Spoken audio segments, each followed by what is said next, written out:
مسجد نبوی شریف میں جو واقعہ پیش آیا، مسجد نبوی شریف کا تقدس اس سے پامال ہوا۔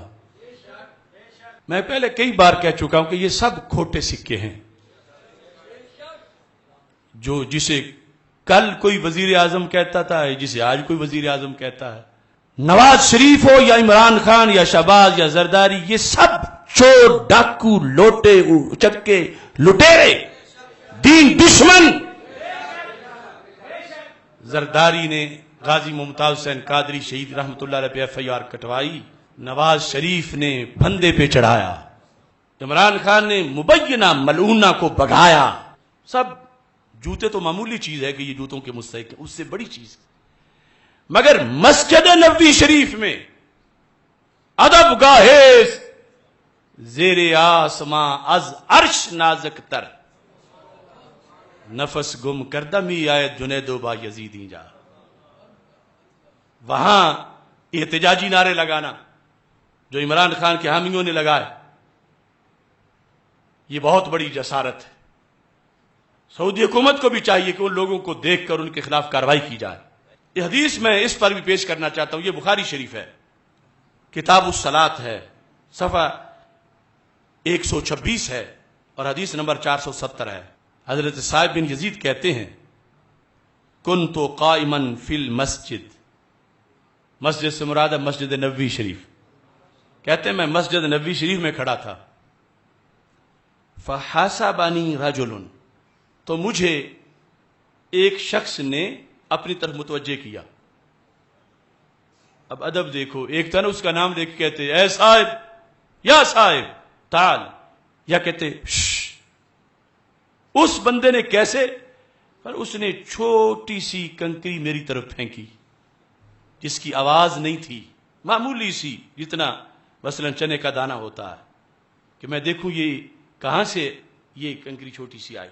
حضرت صاحب بن یزید کہتے ہیں جب میں نے دیکھا، فنظرت اذن عمر بن الخطاب رضی اللہ تعالیٰ، میں نے دیکھا تو وہ تو عمر بن خطاب رضی اللہ تعالیٰ عنہ تھے، جو مجھے بلانا چاہتے تھے کسی کام کے لیے، مگر نام لے کے آواز نہیں دی، اس طرح کر کچھ بولا نہیں۔ کہتے ہیں میں ان کے پاس جب پہنچا تو انہوں نے کہا کہ اذهب فاتنی بہذین، یہ دو بندے ہیں مسجد نبوی شریف میں، ان کو میرے پاس لاؤ، یہ یہاں خلاف ورزی کر رہے ہیں مسجد کی۔ اذهب فاتنی بہذین، یعنی یہ جہاں سائڈ پہ کھڑے ہو کر یہ لفظ ان کو آہستہ سمجھا رہے تھے کہ جاؤ اور ان دونوں کو لے کے آؤ۔ کہتے ہیں فجئتہ بہما، میں، یہ وقت وہ ہے جب حضرت عمر رضی اللہ تعالیٰ عنہ امیر المومنین تھے، کہتے ہیں میں ان دونوں کو لے کے آ گیا۔ جرم ان کا کیا تھا؟ کیا کیا تھا انہوں نے؟ یہ بے وقوف تو اتنی بلند آواز سے سیاسی احتجاجی اپنی نعرہ بازی کر رہے تھے، وہاں کیا ہوا تھا؟ کہتے ہیں جب وہ قریب آئے تو بندے اجنبی تھے، یعنی اگر مدینہ منورہ کے ہوتے تو امیر المومنین جانتے ہوتے، ساری عمر وہیں رہے ہیں اسلام لانے کے بعد، ہجرت کے بعد۔ آپ نے فرمایا من انتما، تم کون ہو؟ ظاہر ہے کہ تھے مسلم، نمازی، مسجد میں اچھی نیت سے آئے ہوئے، کوئی دہشت گردی کے لیے، تقدس پامال کرنے کے لیے نہیں آئے ہوئے تھے، اور پھر ظاہر ہے کہ کوئی تابعین ہوں گے۔ من انتما، تم کون ہو؟ اب سوال کا مطلب تھا کہاں سے آئے ہو، یا یہ کہا من این انتما، کہاں سے آئے ہو؟ قالا، ان دونوں نے کہا من اہل الطائف، ہم اہل طائف ہیں، طائف سے یہاں حاضری دینے آئے ہیں، اہل طائف ہیں۔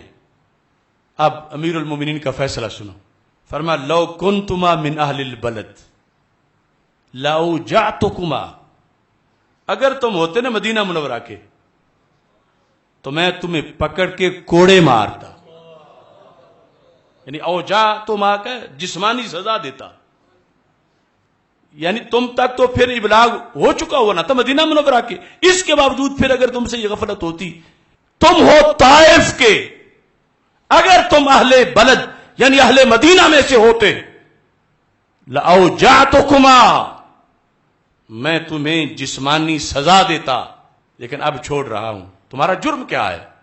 یہ لفظ دیکھو، اور یہ بھی بریلوی ہی صحیح پڑھ سکتا ہے، یعنی سنی عقیدے والا۔ کیا جرم کیا ہوا؟ فرمایا ترفعان اصواتکما فی مسجد رسول اللہ صلی اللہ علیہ وسلم، تم نے رسول اللہ صلی اللہ علیہ وسلم کی مسجد میں اپنی آواز کیوں اونچی کی؟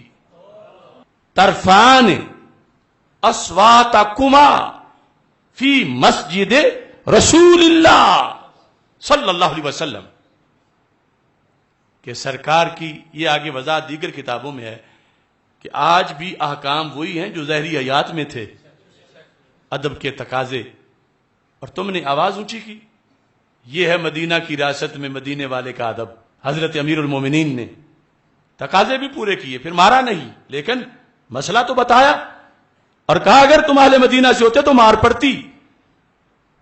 کیا کیا ہے کہ ہلڑ بازی کی ہے ان کی طرح؟ نہیں، کوئی غیر ایمانی معاملہ کیا، یعنی کوئی دین سے ہٹ کر کوئی ایسا کام کیا نہیں، صرف آواز بلند ہونے پر کسی اپنی دنیا کی بات کے اندر کوئی سفر کا ذکر کرتے ہوئے یا وہاں کھڑے وہ آواز اونچی ہوئی ہے۔ اور یہاں ضمناً یہ بھی عرض کر دوں، کچھ بے وقوف یہاں بھی وہابی سنیں گے تو پھر تم درود کیوں پڑھتے ہو، پھر مؤذن وہاں اذان کیوں پڑھتا ہے، پھر قاری قرات کیوں کرتا ہے؟ تو کچھ آوازیں وہ ہیں جن کو سننے کے سرکار مشتاق بھی ہیں کہ امت جیتی ہے، میری امت پیچھے اذانیں پڑھ رہی ہے، سرکار سننا چاہتے ہیں، درود شریف سننا چاہتے ہیں۔ ہاں اس میں بھی تقاضا ہے، سنجیدگی ہے، ادب ہے، احترام ہے، کوئی ایسی چیز نہ آ جائے کہ جو اس پر مزید ہو۔ لیکن اس کا یہ مطلب نہیں کہ یہ حدیث سن کے کوئی کہے کہ صلاۃ و سلام نہ پڑھو، کوئی کہے یا رسول اللہ صلی اللہ علیہ وسلم نہ کہو، کوئی کہے کہ وہاں پر پھر خطبہ نہیں ہونا چاہیے، وہاں پھر امام جو ہے وہ قرات بھی سر کرے، کیوں مسجد میں آواز جو ہے وہ گونج رہی ہے۔ ہر چیز کے کچھ حدود اور کچھ تقاضے ہوتے ہیں، ان سب کو سامنے رکھ کر پھر بات سے توازن نکلتا ہے اور پھر اس سے مسئلہ سمجھ آتا ہے۔